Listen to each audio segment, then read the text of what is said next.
The world is hungry for healing. Our task is to create the conditions and the dynamics that make healing possible. My name's Natalia Rachel, and I've been invited here today to talk to you about mental health. I'm not going to talk about the mental health crisis that we find ourselves in, nor am I going to dole out self-care tools for coping and surviving. We've been coping and surviving for far too long. It's part of the problem. In order to move the needle when it comes to mental health and trauma, we have to do things differently. It's time to heal. Healing and transformation, that's what we're going to be exploring over the next 30 minutes. We're going to look at root cause and effect, dynamics and systems, and most importantly, the role of self-mastery. It's our own healing that is the road to the social impact that we're all craving right now. Before we get into these topics, I'm going to share my story with you in a very small nutshell because it informs who I am and my perspective on mental health, trauma, belonging, culture, and systemic and sustainable change. But before I do that, I'm going to take off my shoes because I'm way more comfortable when I'm barefoot. Better. I've lived through and recovered from some of the worst things that I could ever imagine.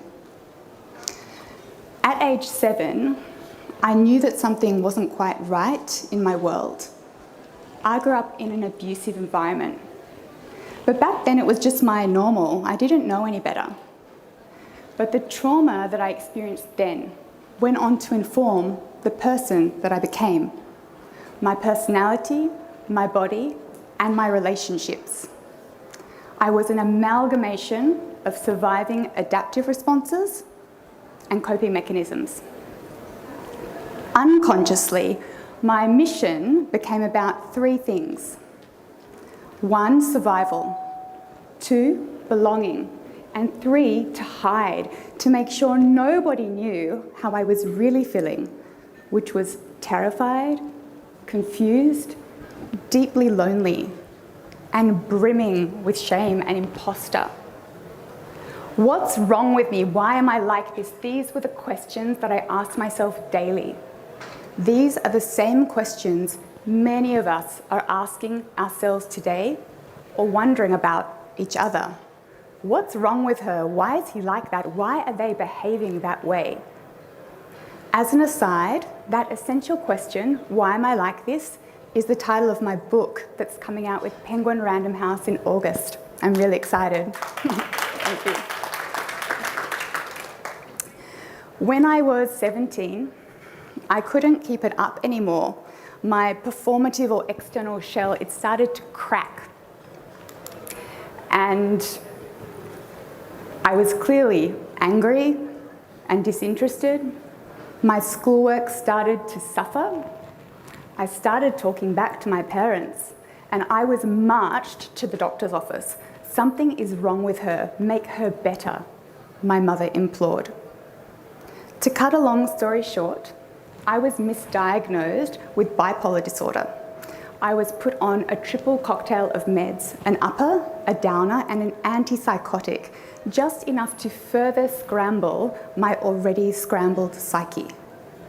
And I proceeded to travel further and further away from myself, spiraling into difficult situations, spiraling into sexual abuse, and ultimately becoming a person that I didn't recognize. After 4 years of darkness, at 21, a little voice inside my head whispered to me, and it said, Natalia, this is not who you are, this is not your life. Do something. And so I did. I checked into a rehab facility and I detoxed off all of the meds. And out of the end of the muck of it all, there I was, diagnosis free. With the normal stamp of approval, I went back to claim my life. I got a great job in the advertising world. I had an awesome boss and the culture was wonderful. I felt safe and supported for the first time in my life. And within that safety, perhaps because of that safety, my body started to break down. It started with my gut. All of a sudden, it just stopped working one day. And about a month later, my right foot, it just dropped and froze. As a woman who had been previously physically very healthy, I was really scared. At the hospital, the doctors told me that I had nerve damage in my legs and that I would never walk again. Can you imagine being told that news? Now, I have always had and still have a very strong spirit. I did not accept that reality. I wanted to heal. I had to heal. And so I started looking for answers. But back then, the answers weren't readily available.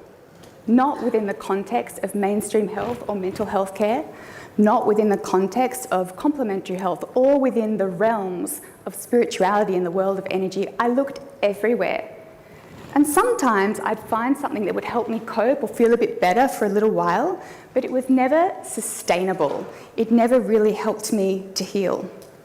And so I continued to get sicker and sicker and sicker for 11 years. It seemed like whatever was going on was degenerative. The nervous system, the illness attacked my nervous system, my immune system, my gut, my fascia, my lungs, and my brain. The doctors told me, if the illness doesn't kill you, the medication will. You'll be lucky to see 40. Those words burned into my brain. Words have incredible power. They have the power to trap us in a reality that's not meant for us. They also have the power to emancipate us and set us free. Words are even more potent when they are delivered from the mouths of authority. At the depth of my illness, I was on 42 medications per day. I was having 3 days of intravenous treatments per month at the hospital. I was weak and lifeless, of 40-something kilos. Now, in the best shape of my life, I'm 70 kilos strong, to give you a comparison. I always tried during those years to make the best of it, to grin and to bear it, to be the strongest sick person the doctors had ever seen. And I got so much praise for being strong, a survivor, a fighter.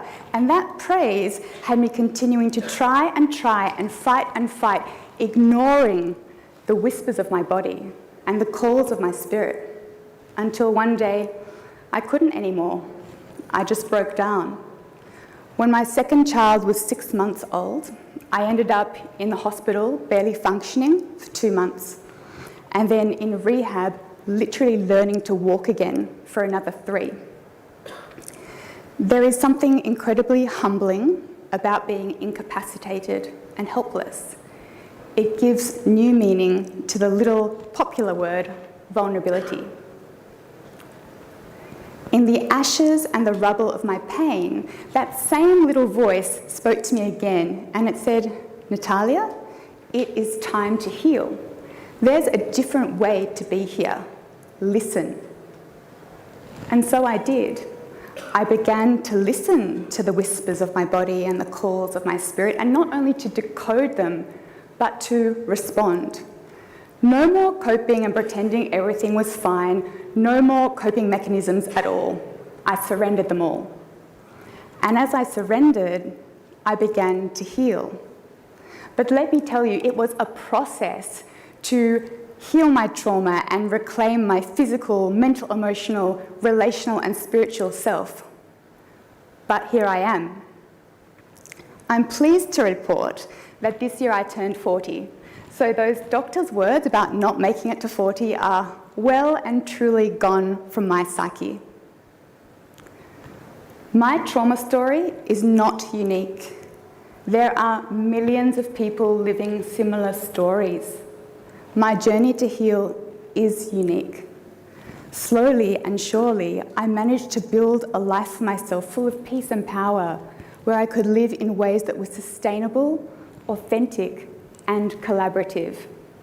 To me, These are the true markers of success. Well-being is success. Internal peace and relational harmony are success. The concepts that we're going to explore today are distilled from my lived experience. Yes, I am a therapist, an educator, and an ex-clinic director. But most importantly, I'm an eternal student of self-mastery, and I commit to my healing every single day. My clicker's not working, so we're not going to have any slides, I think. Let's look at root cause and effect. We don't just all of a sudden, it's working, thank you. Cool. We don't just all of a sudden wake up one day with mental health symptoms, nor do we all of a sudden find ourselves in the middle of a mental health crisis. It is part of a bigger story. There's context, just like in my story. Mental health symptoms occur when we are either experiencing threat, depletion, or do not have the resources we need in order to flourish and to thrive. Or it might mean that we have unresolved trauma hanging out inside us in our nervous systems. For many of us, both things are true. In order to really understand mental health, we need to look to the biopsychosocial health model. It suggests that our overall experience of well-being is a combination of our physical health, our mental emotional health, and also our relational or environmental health. We are multidimensional. Our nervous system is the governing place of our experience across all those dimensions. So understanding it is an important point of departure, not only for making sense, but developing pathways for healing and transformation. The core question that the nervous system is always asking as it picks up information all the time is, am I experiencing safety or am I experiencing threat? And if the answer is threat, the next question is, well, how do I get back to safety? Most of our dysregulation and distress in the world comes from an unconscious attempt to seek safety. We do it in ways all of the time. Once we begin to tune into ourselves in this way and understand our nervous system, we can more readily begin to explore and work with the 3 pillars of mental health and well-being. These are 1, capacity, 2, belonging, and 3, authenticity. Let's look at each of these in a little more detail. My favourite way to talk about capacity is the boiling pot scenario. Imagine that you are a pot of water on a stove with the heat turned up, getting hotter and hotter and hotter until you eventually overflow. That's what happens when we live beyond our capacity. We overheat, we burn out, we get triggered, we can't cope. Have you ever used or heard that phrase before? I can't cope is a dead giveaway that we are living beyond our capacity. Healing asks us to learn to live within our capacity. We need to learn to turn down the heat to a comfortable simmer, or to take ourselves off the stove altogether once in a while. We've got to learn to take things off our plates, to slow down and to stop pushing, forcing and hustling. The truth is that many of us exist in either early stage or high functioning burnout. That is part of the modern world we live in. When we make the choice to return to living within our capacity, there's consequences. Things start to fall by the wayside or completely fall apart. The bigger question is, will the people in our lives welcome our decisions, our choices to live in ways that are sustainable? Will our boundaries be welcome? This brings us to the second pillar of mental health and well-being, which is belonging. To belong is a biological imperative. We need each other. Our blueprint for belonging is set in early life. We learn how to belong and relate through relationship dynamics. Ideally, when we're born, we're welcomed into the world by our mother and our family and our culture and our community. That's where we get our blueprint for belonging. Sadly, many of us did not get the blueprint for belonging that we needed. And so it's made it very hard for us as adults to show up and belong and relate in ways that are peaceful, powerful, self-caring, and collaborative. The good news is we can always learn. We are made to learn and evolve. Belonging is both an inside process and a relational process. So while it's important for us to learn to cultivate relationships with other people, it's just as important that we go back and reform our blueprint for belonging by getting to know ourselves. We have to learn to relate with ourselves. Belonging cannot happen without authenticity, which is the third pillar of mental health and well-being. Most of us are hiding at least parts of ourselves. We pack parts of ourselves away in order to belong. We present a version of ourselves, an external shell or performative self to the world that we think will be more palatable, welcome, or lovable. But the moment we suppress parts of ourselves, we lose authenticity, and the belonging that we seek and actually need becomes elusive, impossible. Becoming internally inclusive and externally expressed is how we need to heal. This is all about vulnerability. Vulnerability is terrifying for all of us. It's even harder because we live in a world that asks us to smile and perform and to be our best selves and reach for the stars and manifest our reality.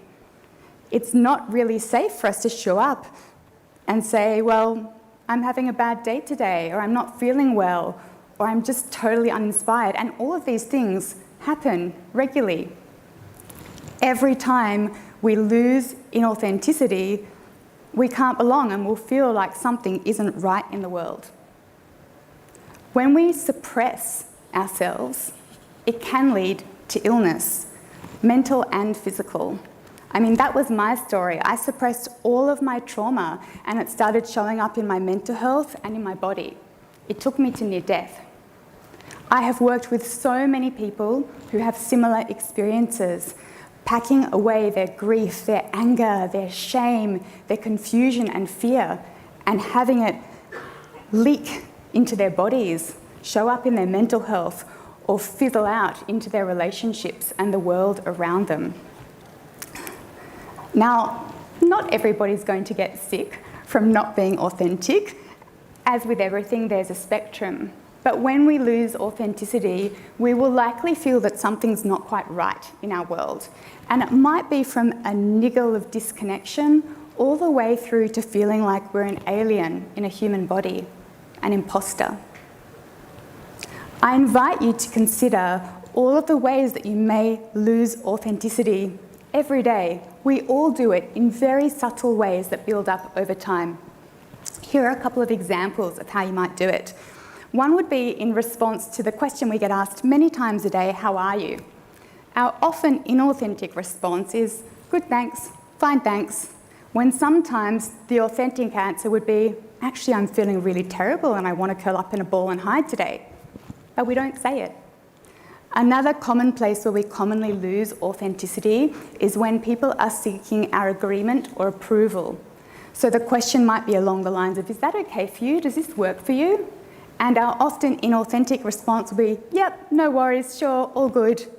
When perhaps what we're really feeling inside is, actually, I don't agree with this. This isn't fair, but I'm not going to speak up because I want to keep the peace. How many times do you do that? Per day, per week, per month, per year? How many times do you think that your loved ones or colleagues do that? We shift the gross amount of inauthenticity in this world by learning to show up as the complex, messy, imperfect humans that we are, even if it feels scary to do so. Our vulnerability is the path to the belonging that we all crave and, in fact, need. going to take a sip of water.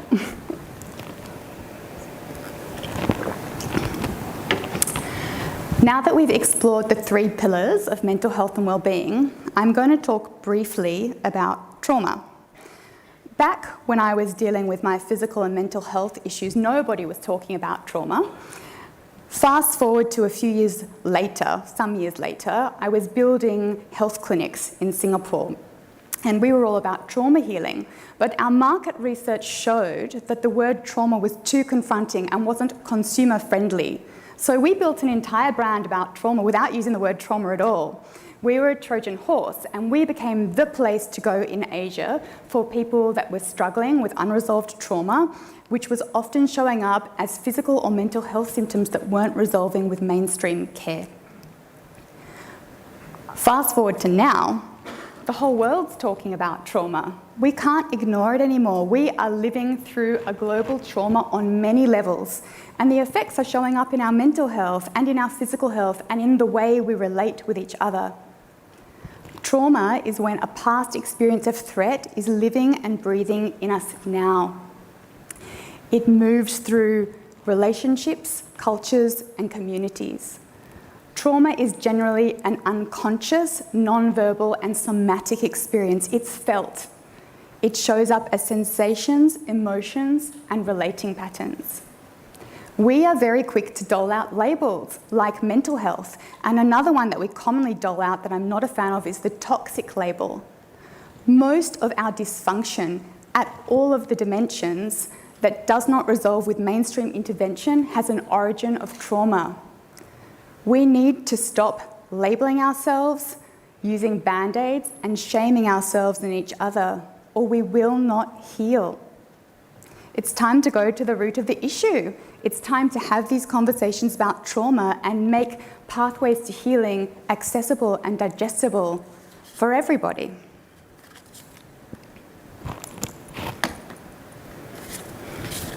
The remedy to everything that we're experiencing is in the root. Those same 3 pillars of mental health and well-being that we explored earlier are where we can find our solutions.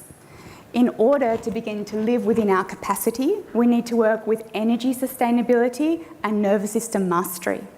In order to create an experience of belonging, we need to cultivate relationships not just with others, but inside ourselves.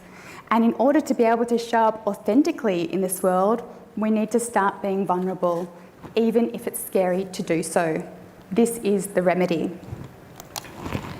The same pillars of mental health and well-being that we can work with for our own healing and self-mastery transfer to culture transformation work. When I work with organisations on culture transformation, we draw on these 3 pillars and we actually bring the 3 big buzz conversations together: mental health, diversity, equity, inclusion, and sustainability. It's all part of one cohesive conversation, and it all comes back to our own self-mastery. When we begin to put the proper boundaries in place to promote our healing, there will always be chaos, destruction, distress, and discomfort. This is healing crisis. It's temporary.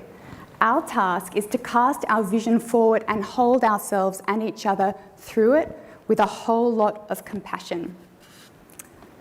All healing work comes back to boundaries. Please take note of this word, boundaries. It's very important. I've made a couple of epic transformations in my life, and they all started with a boundary, a line in the sand, a choice, an intention, and a commitment to realise it. The first was from sick to well. The second was to exit a marriage of nearly 20 years. Both times there was chaos and destruction. My life fell apart, but it was necessary for me to be able to build something new again. I know the energy of transformation very well, so as we witness the world turn on its head, and actually we're doing somersaults right now, it's as if I can see it. We are being given an opportunity to do things differently. Let's not cycle back into the same old dysfunction. We need to learn to draw boundaries around our energy, our relationships, and our authenticity. We have to do this for ourselves, and we have to do this for each other. It all comes back to our own self-mastery. I'm going to share 6 ways that you can begin to work on this for yourselves. This is a life's work. To move the needle on mental health and trauma, we've got to come back here. Here are 6 ways you can start. The first is own your stuff. Know your why. Explore your existential blueprint and all of the unconscious ways you seek safety and belonging. This is the foundation for all healing and transformation. Number 2, master your nervous system. It is the central place of our experience. If this is a new topic for you, you can find resources on my website or check out my somatic meditations on Spotify. The third tip is to be better with boundaries. Boundaries is an epic process and it's very confronting. It happens in layers over time. To start with, you can start to identify all the places where you might be lacking boundaries and see what it feels like to begin to resurrect and reinstate them. 4, make peace with your parts. Tune in to all those parts of yourself that are suppressed and listen to their stories. See what it would be like to welcome them into your cohesive expression. 5, integrate your emotions. Emotional intelligence is not only about being able to label an emotion. It's about tuning into the ways that we have suppressed them inside ourselves and how they might be colouring the way we experience and express in the world.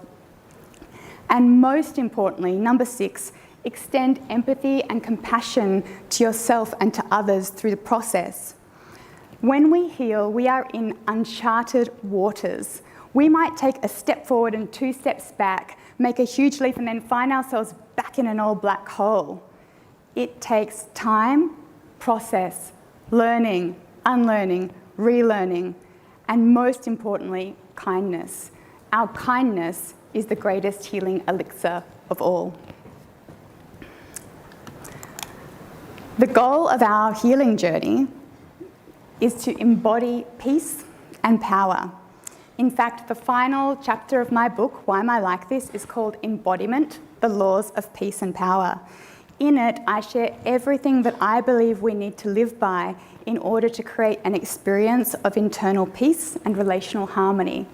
If this is of interest to you, you can scan the QR for more information and to pre-order. Peace and power is the goal.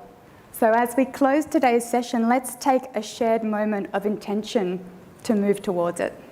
Thank you so much.